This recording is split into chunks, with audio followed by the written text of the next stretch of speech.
Hey, welcome to the Ethics Experts. On this episode, we talked to the one and only Forrest Deegan.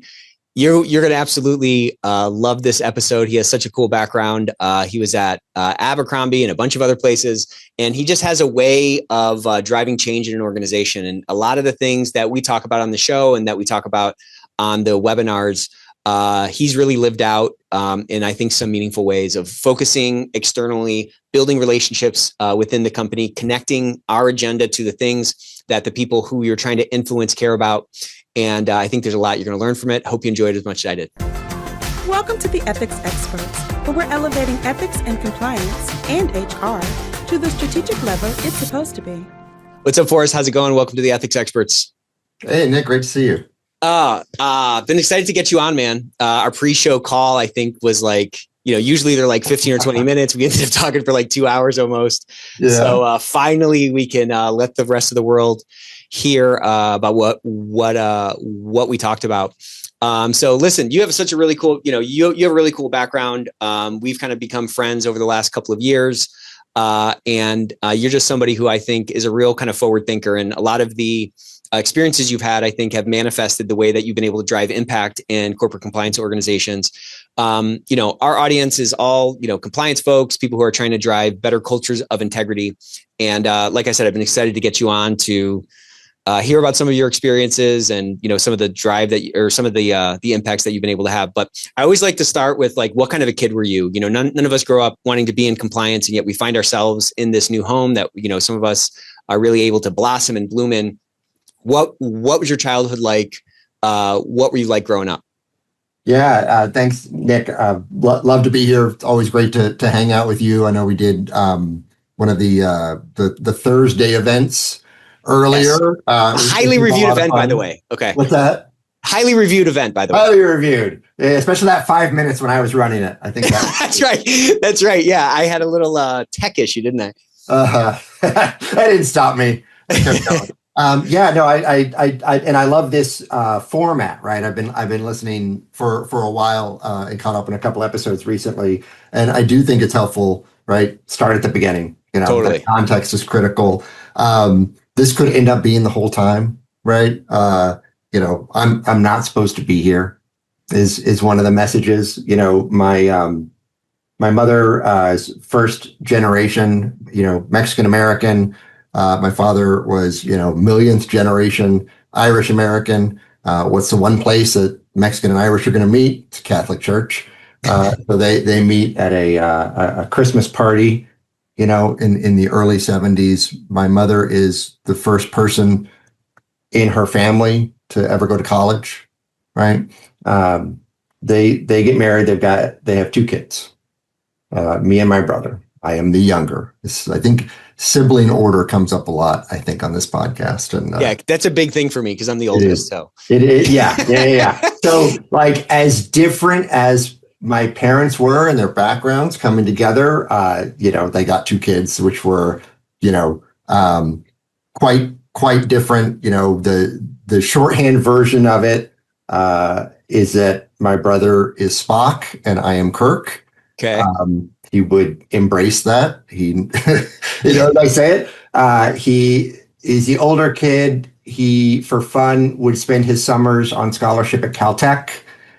He has a photographic memory. Went to Yale.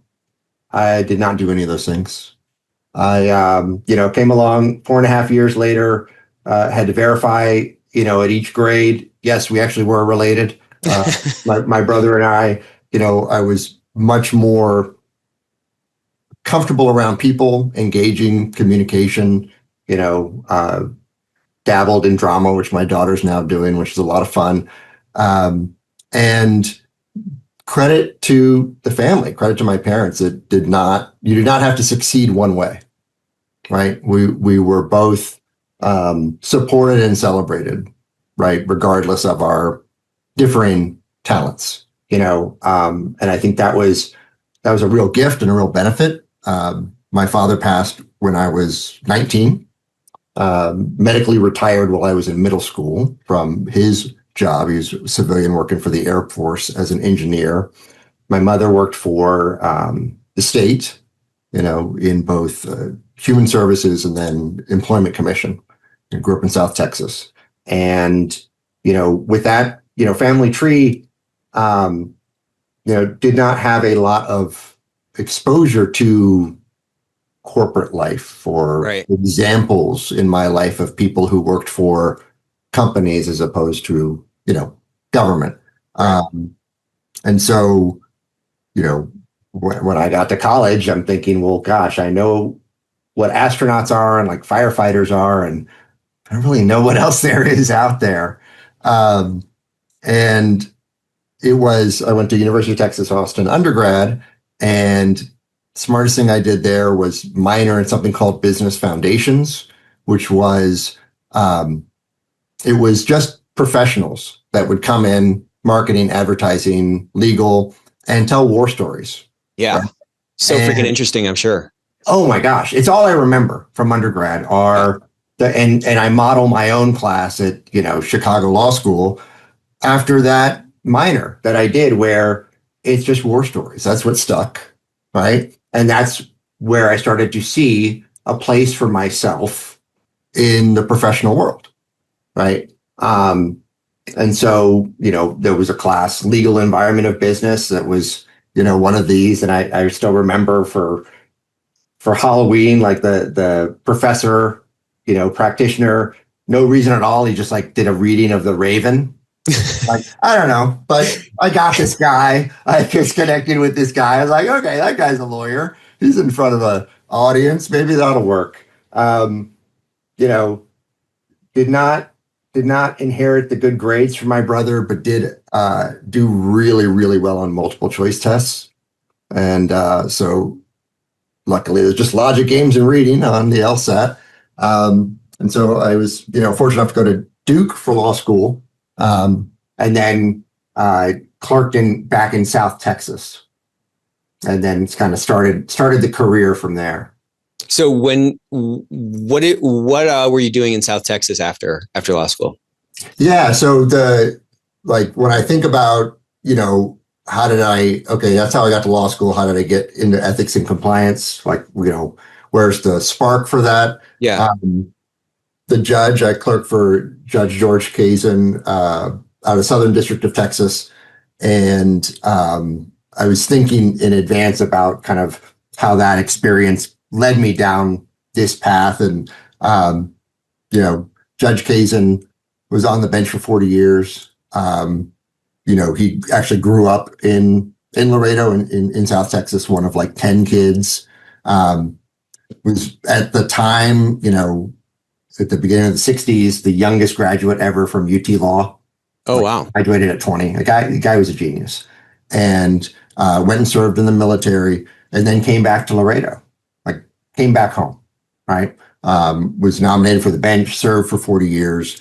I think in 40 years, he was maybe overturned one time, so what was incredible about working with him was the model that he set.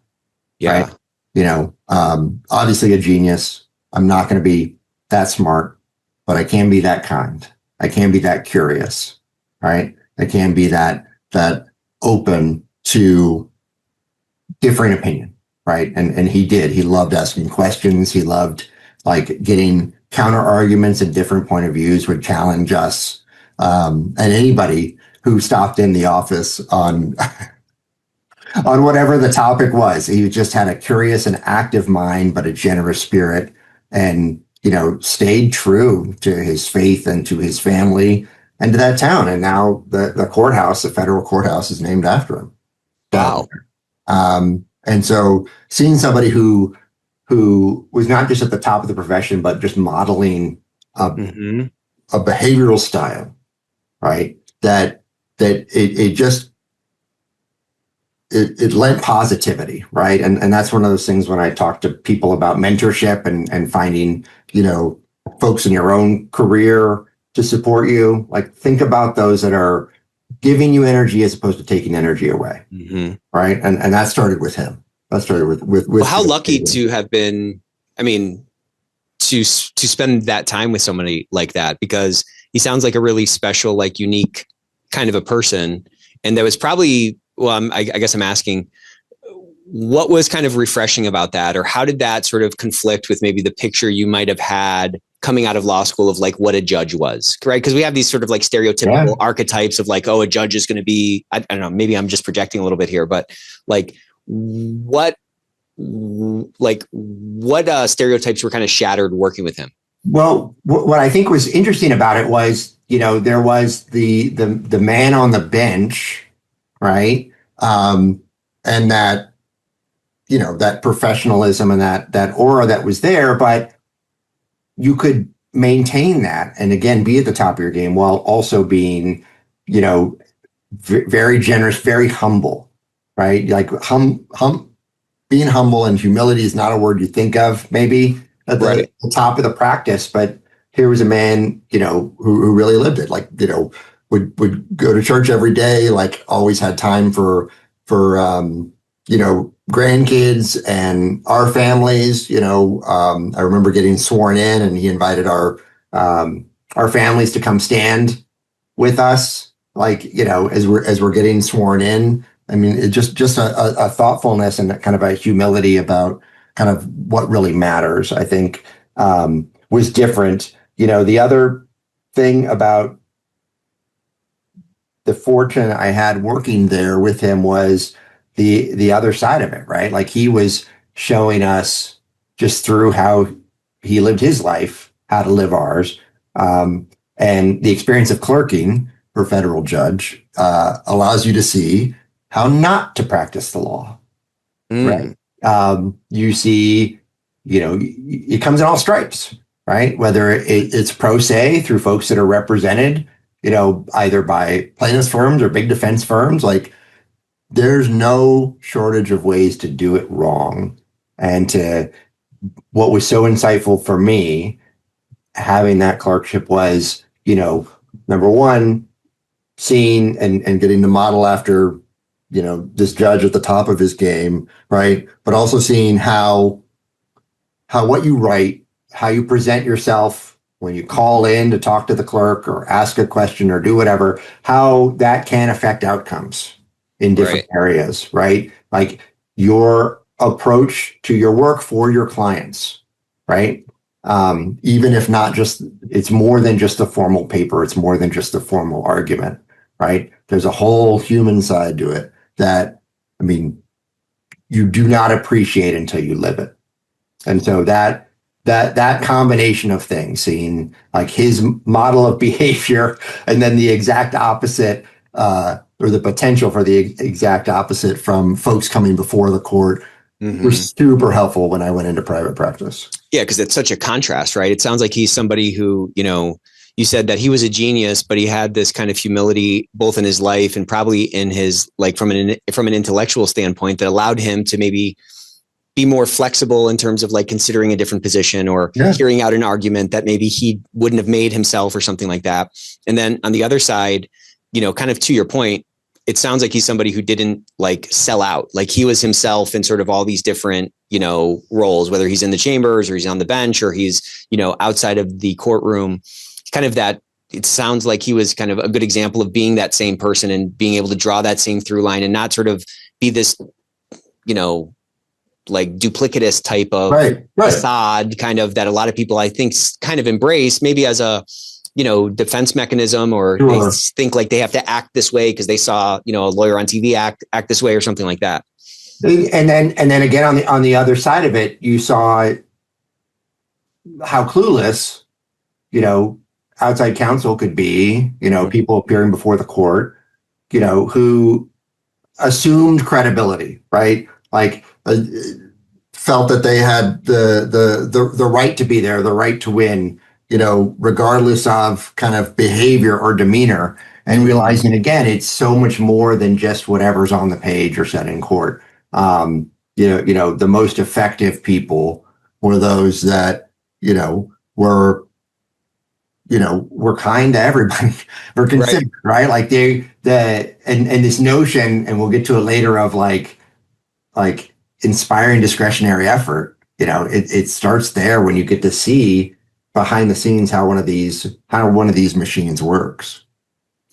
It's very cool. Very, early in our careers, I mean, throughout our careers, we come in contact with different people who have like, an impact on us. But it seems like, at least in my own life, those interactions that I had sort of earlier in my career, they seem to have like more of an impact, or I feel like I learned maybe more lessons from those folks. And maybe it's because I was looking up to them to a greater degree, or because I, maybe didn't have that life experience yet. But to have somebody like that, be able to make that impact at that stage of your career. I mean, it's obviously something that you've carried forward, or, maybe it even just gave you permission at some level to like be yourself in these different roles and like bring your authentic self to these different positions, which, to your point, allows for people to connect more. You can, drive more, authentic relationship with folks. And that's a really cool kind of lily pad you stopped at, It is. I mean, we're so fortunate. Like, I think about some of the other judges that I had friends that were working with at the time, and I mean, it's night and day experiences. But then even my judge was chief judge, so we got to have 3 clerks. We were all super different from one another, and I think that was intentional. Like, he was not picking from the same schools or same backgrounds. Like, it was such a blessing to be able to kind of come up that way. And, when I transitioned into private practice, I think it really kind of gave me a head start, not just on like the technical practice, but on that human side of it. Right. And that's where, I was in private practice. I was at Arnold & Porter in DC for almost 10 years. And, the through line for that 10 years wasn't a practice area. It was, client relationships. Totally. Because people appreciated how I communicated. They appreciated my judgment, right? I earned credibility, and they would ask me the next question, right? And so my practice evolved. Eventually get into the point where I was doing, obviously, like, white collar investigations, a lot of, internal corporate things. And then I was fortunate enough to have the opportunity to shift from the kind of, investigation side to the remediation side. Mm-hmm. And that for me was, where I really found a passion for it. Right. I was good enough at putting Humpty Dumpty back together again, but what I was much more interested in was like putting him back on a lower wall. Like, making sure he doesn't fall off the wall. Yeah, right. Exactly. And the remediation work and starting to build out programs and have recommendations for like, how do we not repeat this? How do we, learn from our mistakes? That really triggered something in me. And so, as I am finding that work, I'm also getting way more expensive, right? And so, like, the stuff that I love to do is the stuff that I'm starting to get priced out of, right? People wanted to helicopter me in to, do some crisis management, and then, all right, we'll take it from here. Right. And that was one of those things that made me think about, like, what would be next for me in my career. That's a good name for a book, Lowering the Wall. I love that. They don't teach you, school is so much about, technical skills and getting exposure to case studies and stuff like that. Whereas the real thing that ends up adding value in law and business, whatever, is the like personal interaction, kind of to your point. Yeah. And I think you can't really gain, you can't gain traction without like bringing your authentic self to that and having the confidence to be yourself. It took me several years coming out of school to like recognize that, like, okay, I just need to be myself. I can't be this sort of, this facade or this sort of, this version of who I think I should be. And it's cool that, you kind of put those things together. You saw that with that judge that you clerked for. And then it sounds like your ability to bring that into the private practice really allowed you to kind of accelerate forward and gain that sort of, position as like a trusted advisor to your clients and get pulled into these crisis management situations. And for me, I hadn't thought about it this way before, but this is one of your hacks into these conversations is, again, that the lived experience, right? And how open are you to it? What will you learn from it? Can make or break. And for me, that's where like my attention was sharpest and where I was kind of most kind of creative in my engagement were like in those, person to person interactions, or when I was kind of on the stage. Right. And so I think about, this is 2010 timeframe, and well, before that, '08 into 2010, and you've got obviously FCPA's kicking off, Siemens and a couple of the other ones have already been settled. Walmart comes around in 2012, right? But it's coming, and we'll get to Walmart in a minute. But having to build out programs, and people didn't have in-house compliance counsel, right? Unless you were a bank or an insurance company that had like a whole department that absolutely was, and in some ways still is, check the box. Like, you didn't have compliance people. So if there was a compliance issue, you went outside, right? And so we served as, in-house counsel because there was none at a lot of these companies. And so you would come in with your outside counsel hat on, like, all right, we want to be worth the money, smartest guy in the room, like show up in the suit. And then you get to where the rubber meets the road. You get to that training, you get to that kind of engagement with not just the in-house legal department, but staff of the company. And you realize this 30-point presentation, this 30-page PowerPoint you've got, it's a waste of time. Yeah, they don't care about the name on your business card. You know what I mean? No, and you're gonna, and so I've been in the front of the room and, realized initially to my horror, but then it became a challenge. Like, this isn't what they need. Like, this might look good to the, somebody's boss or to somebody outside of the company, but this isn't going to help these people, right? And so that was so instructive in terms of what a light bulb moment. I'm going to do it different, like this, the company, again, like leadership is okay with this, or managing partners are okay with it. I'm not okay with it because I can see it's not connecting, right? And so that was a super valuable lesson. And then when I came back and I had the 3-page version instead of the 30-page version, right? If leadership shows up and they sit in the back and they laugh the whole time, right? And don't sit with folks and don't pay attention, even the 3-page version is not going to work. And so you realize, good on you though for having like an eye for it, because, there's a lot of consultants, McKinsey consultants, Bain consultants, who kind of deal with the same thing. They put a massive PowerPoint presentation together, right? Like a massive slide deck, and they kind of drop it off at the organization and they're just on to the next engagement. Yeah. And I'm sure it's the same kind of, that can't be unique to just business consultants. That's a professional services trend, I would say. And it takes, I think, a certain eye or a certain sort of awareness to say like, or it's a certain level of care to say like, all right, well, if I'm doing this presentation, at the end of the day, it has to actually take hold and it has to actually drive change in the organization. It's very easy to just repeat that same 30-slide presentation over and over again, as opposed to boiling it down to the 3-slide one that you just kind of referenced. And I think that, part of it is like your individual measure of success.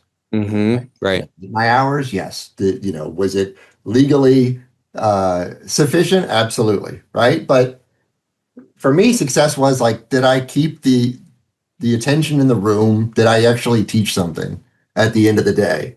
And so as again, like you try to figure out what brings you energy as opposed to saps your energy, and that connectivity and seeing it and feeling it and effectuating that change. That's what brought energy to me. And so I started to double down on those activities. And the challenge being outside counsel is, you already got one strike against you because you're a lawyer. You get a second strike because you're not even their lawyer, right? You're just some hired gun. And so I had the opportunity to do a couple of secondments, and oh man, it is more fun on the inside, right? You get to play in the whole sandbox, right? You get to not just make the recommendation, but see it through. And again, like that's where I had energy giving activities.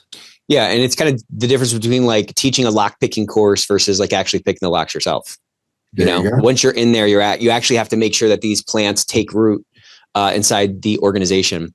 So when you got inside, what were, you said like, yeah, this is way better kind of playing in the sandbox. What were some of the big lessons that you learned in those first couple of secondments that like you carried with you that were kind of foundational for how you built into the compliance professional you are today? So it's interesting because even like with the secondment activity, you get a flavor for it, but it's not all the way there, right? Yeah. It's not a true simulation of what it's going to be because there's a finite period to it. Yeah, right. And so you always do have this sense of being an interloper, right? Like it is easier because you have access to the systems, right? Hopefully have an email address, right? But there's still this. Yeah, there's a ticking clock. There's a ticking clock, and there's like a terminus, a layer between you and the folks. There's one less layer, but there's still a layer there. What I realized when I got to Abercrombie, this was my first, so I mentioned Walmart, 2012, March, New York Times publishes a 10-page article that goes on to win a Pulitzer about a bribery investigation into Walmart. 2012. And by the time June rolled around in 2012, every single retailer in the country was looking to hire a compliance counsel. Yeah, they don't want a Pulitzer built in their back, It was a total game changer for the ethics and compliance space, at least for retail. Like it was a true wake-up call. And when I came in-house, that's when Under Armour got somebody. That's when L Brands got somebody. That's when, Nike got somebody. Like we all came in at the same time. Like there's a class of 2012. Yeah. In-house counsel in the compliance space. And, I benefited from that. I got to come in and, you realize when you are in-house and it is your full-time job that this, you've got to shift your expectation in terms of how you're going to engage, right? There's not one task, right? You're not trying to do one thing or turn one assignment in. Like you're playing the long game now. And it's so different from private practice, anything you've done before. And the sooner you can figure that out, the more likely you are to succeed. That's actually pretty interesting. As you were talking about that, I was just kind of thinking about like in portfolio theory, you're picking a bunch of different stocks and you're putting them into a portfolio and you're trying to like reduce the risk of that portfolio relative to the return you're hoping to generate. And what you're kind of describing is there's 1,000 different stocks, i.e. there's 1,000 different projects, and you have to really kind of make good bets over the long game on which things you're going to focus on, because it's not just one thing you have to get right. You have to, when you stepped in as, they're forming this program, there's probably 1,000 different things that you could have fixed or that you could have looked at to say, oh man, we need something here and here and here. Obviously you don't have time in the day. You don't have 40 hours a day. You got 24, you're not working 24 hours a day. So it really does kind of come down to like making good bets with your time on the stocks, quote unquote, or the projects that you're going to do that are going to add value to the quote unquote portfolio, i.e. that are going to reduce the most risk or that are going to drive the best sort of culture in the fastest way possible. It's really a game of strategy to a degree more than it is of like going down a checklist of like things to build. Right. You can have your checklist, right? You're not sharing that with anybody yet. You first have got to form kind of relationships and really understand how a place works. What are the cadence rhythms? Mm-hmm. What's the vocabulary that people use? Like who gets attention, who doesn't, and why? Where do we spend our money? Where don't we? What do and don't we talk about? I was very fortunate when I got to Abercrombie, 2012. Super interesting time for the company, but historically had been very, very small from the corporate side. And the legal department, had been hyper focused until that point. They had, an intellectual property arm and they had a labor and employment arm. So they had attorneys, they were staffed up to protect the moose and the seagull. and they were staffed up to be able to hire and fire whoever they wanted. Right. And that was it. Those were the two fronts of the wars that they were fighting. That's all they cared. That's what they cared about. Right. I came in and I benefited from that strong kind of a narrow focus because forget about compliance. They didn't have a contracts person. And so when $3 billion company. And so when I got there, I was very fortunate that, the legacy CEO had made a visit to Dubai Mall and decided I need an Abercrombie in Dubai. Right. And so for the first time, we were probably in 12 countries. We were directly owned in all those 12 countries. There was no franchising when I got there. No JVs. You want to go to Dubai Mall? You need a JV. You got to have a local partner. So I raised my hand to be, okay, I'll be the deal guy. Right. And this allowed me the chance to learn the business. Totally. And work on something that they cared about. Right. So I got to build credibility while working on their stuff, not my stuff. Right. Because I had learned enough in secondments to realize it's not going to be about me. It's not going to be about the compliance program. It's going to be about how you wed this to what they care about. Exactly. And so, having that opportunity to support the business through its first JV and then its second JV and then its first ever franchise, I learned, who had power, how they exerted it, what they cared about, how they communicated that totally to their own folks, to the external folks. And it really was a gift. The first year and a half, I was not really the compliance person. I was a risk person, but I was a contracts person. And I was, keeping that checklist on the side for myself so that, as time allowed and as these projects concluded, I had a good working sense of not just what we needed to do, but how we could do it within this system. Right. And I think that's one of the overarching, themes of the success I have had has been spending as much time on the how as on the what. Yeah, man, my gosh. I was just kind of thinking as you were describing that, I would bet that, going to let's fast forward from day zero that you started there to, year 3, you probably got more done in the, 18 months to 36 months than you would have gotten done had you not sort of taken that sort of scenic route, let's say, right? 100%. You got access to what the company cares about, power dynamics, what prioritizations are you probably built a bunch of relationships, probably built a ton of freaking credibility because you're working on this highly strategic initiative that the legacy CEO was trying to drive forward. You had a ton of access. It probably allowed you to just really launch forward and get a lot more stuff done on that checklist that you had sort of on the, in the back of your mind or, on the side of your desk than you otherwise would have.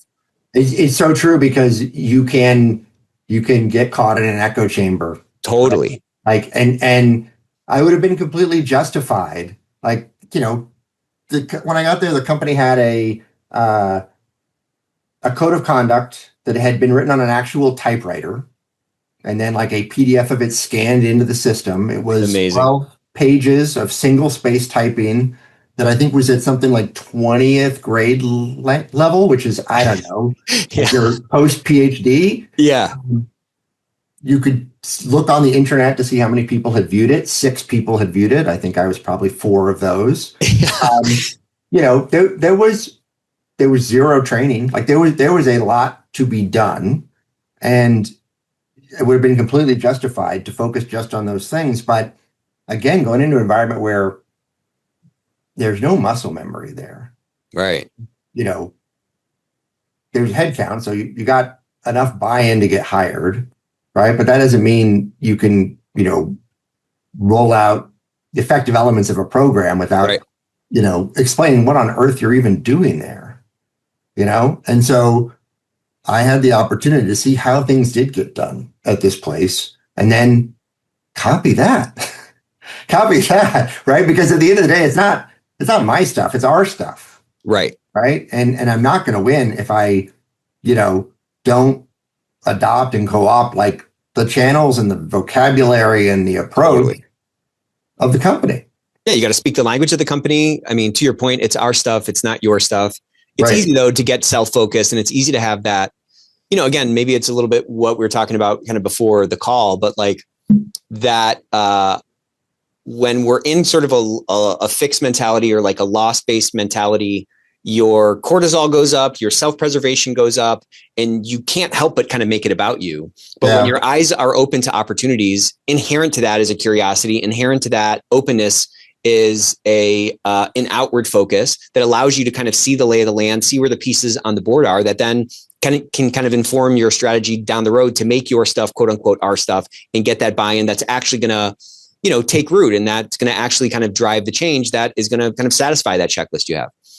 And the credit from my perspective goes to, because I would, butt heads with people, right? Sure. Like things that seemed very obvious to me needed explanation, or the thing that would really drive me crazy was having to relitigate things. Like we'd already agreed to it, but then we already talked about this. Again, right? We talked about this until again. Getting stuff pulled back. That was a challenge. The credit for my approach honestly came from an early conversation I had with, someone who was in compliance at Apple, right? And so I'm still, 2 years in to Abercrombie. I am still challenged to like actually launch a speak up survey, or to actually like, include some imagery in the updated code of conduct, like whatever it is. Yeah. How do you make that with the typewriter, Exactly. Like, it seems like the stuff I'm arguing over is really like molehills and not mountains. And I've got this conversation with somebody from Apple, and he's like, wow, you're at Abercrombie. He said, that must be so much fun. That must be so easy. And I was like, what do you mean? He said, you're at a place where you've got a product and you've got a brand, and the people that work there, they're passionate about it. Right. And the way to win is to tie your stuff to their stuff, right? Like tap into their passion for the company and what they do. And if you can do that, right, it's going to be, the floodgates are going to open. Yeah, you can fly in the slipstream of that's already kind of created that not every organization has, That's right. Yeah. I mean, if we were just doing, I don't know, light bulb components. Thank you. Yeah. Heavy industry or something like B2B, that's totally. Seeing like having a product and having a name and having like, a supply chain that starts from, something on a farm to something in a store, it's very tactile, and people are emotionally invested in it, right? Either their job or the bigger job. And that was the real kind of unlock for me as, I started to build out, after the JV, after the franchise, as I worked on our first code and our first speak up policy, investigations policy, all those things, I was never going to have an army of new hires, right? But I learned where the levers were, right? Where the folks that did support our controls, did support security and loss prevention, where they sat.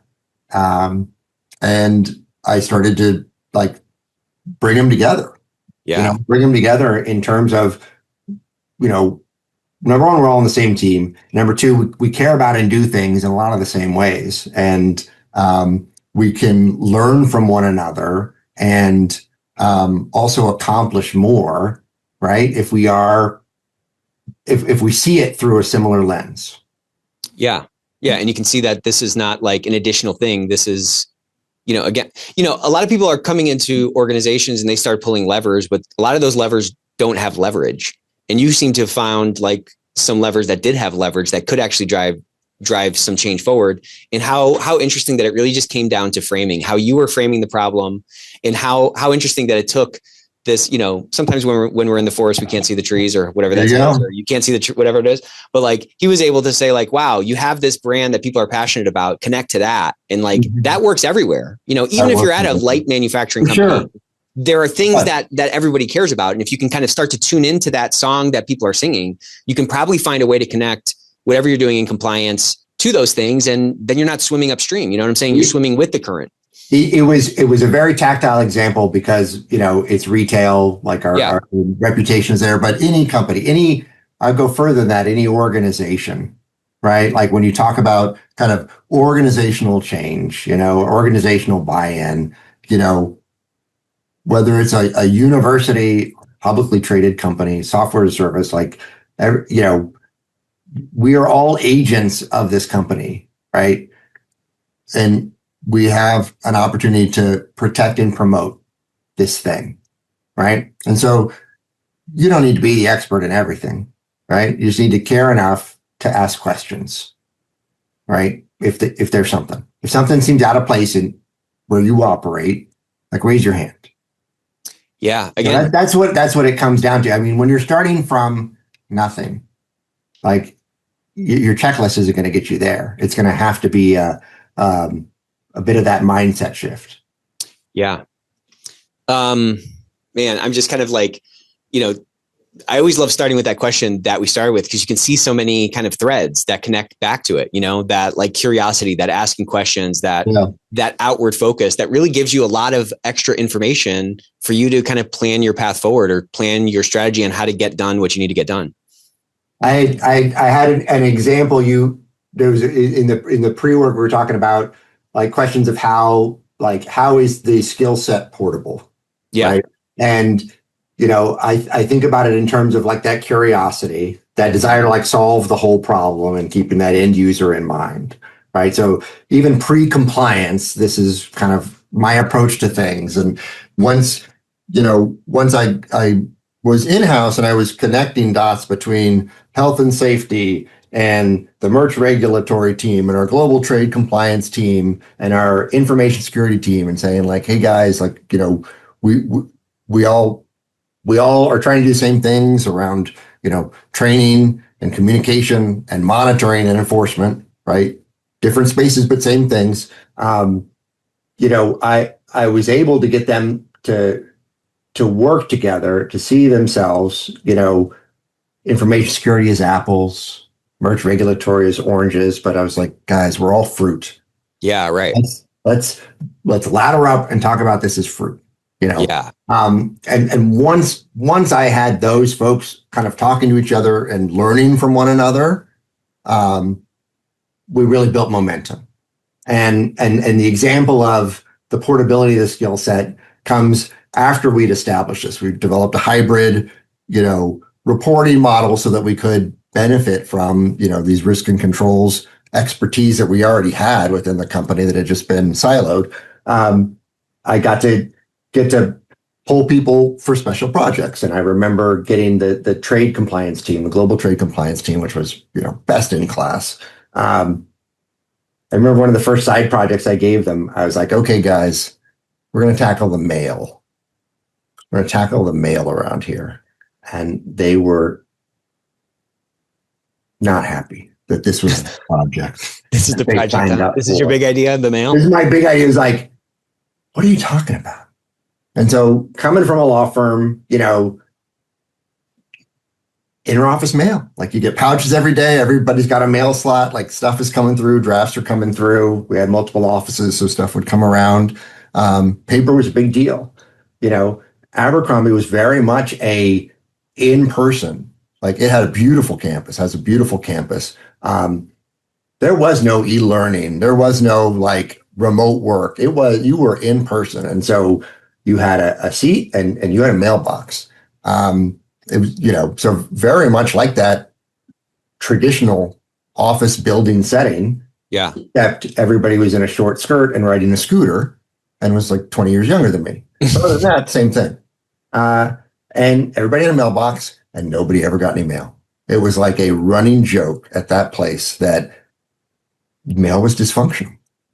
And it was so striking to see that contrast from coming from the law firm And so I worked with the trade compliance folks to realize this was worth our time.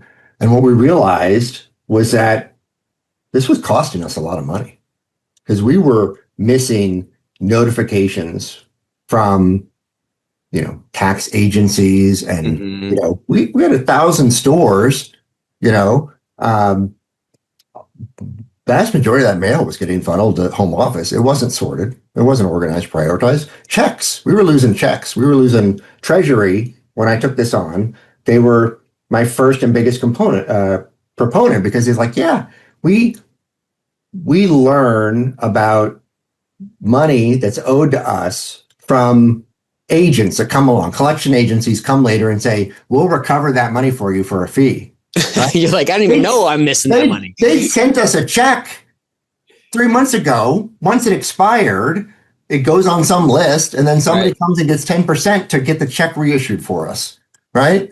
And so this actually was costing us a lot of money and costing us a lot of fines, right? Yeah, right. And at the end of the day, we had a vendor, an outsourced vendor doing it, and nobody's minding the store. Mm-hmm. People responsible for that vendor selection and vendor support, they were checked out. Mm-hmm. So this thing was allowed to continue to exist because that's the way it was. That's what we do around here. Nobody had connected the dots between actual cost and actual, regulatory issue until we started digging. And so I turned my hardcore trade compliance folks that they were the biggest cynics because they were the ones that had to do it. I turned them into the biggest believers because, we got to the bottom of it. We fixed it. We saved the company money, and we got to send some good reminders about accountability. And that's not your relationship with the vendor. That's the company's relationship with right. And that lesson of accountability, right, was one that, again, going back to the idea of we're all agents of the company. Yeah, right. That was the thing that you just had to continue to reinforce. How did you pick the trade compliance people, and how did you sell them on the idea? Well, I picked the trade compliance people because they were the largest of the kind of compliance support functions that we had available, a super robust system. And they did a really good job because in the trade compliance space, you get a lot of people that are coming out of Big Four. Yeah. So they'll do very detail oriented, high conscientious people. Exactly. So they're coming out of Big Four, or they're coming out directly out of school. They had a pipeline of folks that were game for things, and that were kind of type A to begin with themselves, and so they weren't, they really had great attention to detail. They were driven by that and passionate about that sense of accountability. And they had more available young folks than any of the other functions that was around. And so, they were the first ones to volunteer for special projects, and to convince them on that one, I did have to, have them talk to tax, have them talk to treasury, right? Have them realize that, this was worth pursuing. And we spun it out into the stores org too, right? Because again, we directly owned our stores in 12 to 18 countries. We didn't have offices in 12 to 18 countries. So really important correspondence could be in the back of some store where, the most senior employee is a 24-year-old who doesn't speak the local language. We need to have a better way to route information back home. Well, what a tangible project, and what a tangible way to kind of express this accountability thing, and also show some real kind of meaningful value to fix this problem that was kind of like a sleeping giant in some ways. Yeah. So that one always cracks me up because it was even my biggest supporters were cynical about that one. Yeah, exactly. Real quick, when you raised your hand to take on that JV thing, did you just have a gut instinct, an inkling that it would kind of provide you the tailwinds that it did? No, I wish I had been that smart. It was a new and big thing. I was very early into my time when I got there. The guy who hired me, on day one, I go into his office. He said, "Your job description's on the board behind me." The board behind him was blank. And so, I was trying to find my way within this organization, right? Move from DC and big law to Columbus, Ohio, to a campus and a culture. I was the first lawyer they'd hired that had not come through their local law firm. Law firm called Voorhees, great law firm that only ever hired lawyers out of there. And I was, again, like the only person who reported to the GC that wasn't the head of IP or the head of labor and employment. Like it was a new thing. And so I was trying to find a way in. And when this offer came up, it was, as much to like ensure productivity as anything else. But I mean, think about the muscle that you built that is so portable. Like talk about that portability, that ability to see like which fruits matter most, the ability to bring these folks together. That's a super portable skill. And again, I'm just kind of picturing, when you're setting up a JV, you get to see these different aspects of the business because they all kind of feed into obviously the end product, which is a store that's selling, the merchandise. It gives you such a different, if you were to list out kind of the power structure from your perception on the outside on day one versus where you were at on, month 18 after you had done, all this JV work, I'm sure that list shifted dramatically. It totally did because it mattered how long people had been there, right? Yeah, right. How big was their tenure mattered. Employee base? Tenure mattered, and who had the ear of leadership, right? You don't see that in a 10K, right? Yeah, that's not apparent. It's a lived experience, and when you were trying to inspire discretionary effort, right? It is worth it to not just tell people they have to do it, right? It's worth it to try and get them to want to do the thing that they kind of have to do, right? There's really two types of people. There are those that care about like the facts and the bottom line, like, so come at them with and zeros. Yeah. Come at them with the data. And there are those that are there for like the values, the corporate purpose, the corporate mission, so there's a hard way and a soft way. Like what's going to work in each of these situations, and again, understanding that you do best when you tie it back to what they care about. Yeah, just that kind of dichotomy that you just talked about, I think is so actionable and so like informative. Like people are kind of they're task over people or they're people over task people. They kind of fall into those two buckets. And if you can at least start to try to place somebody, your adversary, which is who I call kind of anybody that you're trying to convince. If you can try to place them in one or the other, it really can start to inform how you deliver information or how you get them to buy into whatever you're doing. Some people, they want a bunch of data, they want a bunch of details. Some people, all you have to do is kind of paint the big picture and tell them how it ties to the people on their team or how it ties to the values. Those are two different languages, but we have to be able to speak both of those languages if we're going to be successful in a diverse organization. And the last of those like portable traits that's even outside of compliance, right? Is one that I refer to as creative persistence. Right? Like I'm going to keep trying, Totally. It doesn't work this way. Let's reshape it. Let's do it that way. I call it sharpening the spear, right? When I figure out, the what and the why, like getting to the how, like how are we going to get there? How am I going to get this team or this leader on board with, either, lending me somebody's time, like giving me access to information or, signing up as a sponsor for some new, training or activity, right? Like how are we going to get them there? We having that desire, that energy around solving it. Like, okay, like let's figure out, didn't work in all caps, right? Let's try it with photo. Let's try with bold. Let's try it, humor is another thing. Like, I think one of the things that has worked well for me is coming across as relatable, right? And not having to be the smartest guy in the room, right? Taking the time to to get along, talk about what they care about, and build my thing into that in a way that is, palatable. I think has really been key. Man.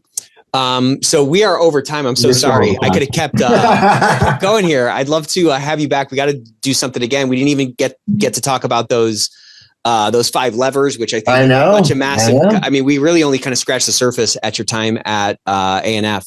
But before we go, one last question.